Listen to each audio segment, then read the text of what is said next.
I'm going to play the devil's advocate for a bit and pretend I'm Sam Harris. No pun intended, of course. You stated that God was watching. God watched the gentleman pull the trigger.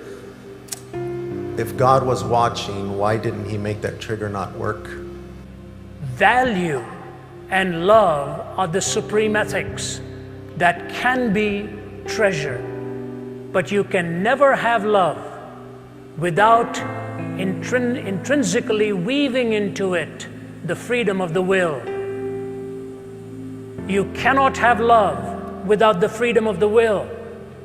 If you are compelled by some machine to a certain decision, you can never love. You can comply, but you will never be choosing to express that sentiment and the reality of love. If love is the supreme ethic, and freedom is indispensable to love, and God's supreme goal for you and for me is that we will love Him with all of our hearts and love our neighbors as ourselves. For Him to violate our free will would be to violate that which is a necessary component so that love can flourish and love can be expressed. If you're asking for God to always stop the trigger, why not God stop everything else? Next time you hold a cup of boiling water, He makes it frozen water instead. Next time you're about to cross the street and you're going to be hit, He pulls your leg back. What you're asking for is a different entity than humanity. As wonderful as it may seem that in stopping that you think He is protecting you from that which is destructive, the greatest denial that you're asking for is the freedom of your will to be able to choose and to love God with all your heart and all your soul. We think, for example, we know so much. The story is told in Mideastern folklore of this man who lost his horse that ran away. And when the horse ran away, the neighbor came to him and said, "You know, bad luck, isn't it?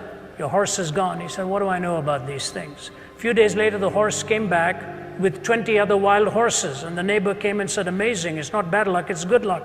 You've got 20 more." Man says, "What do I know about these things?"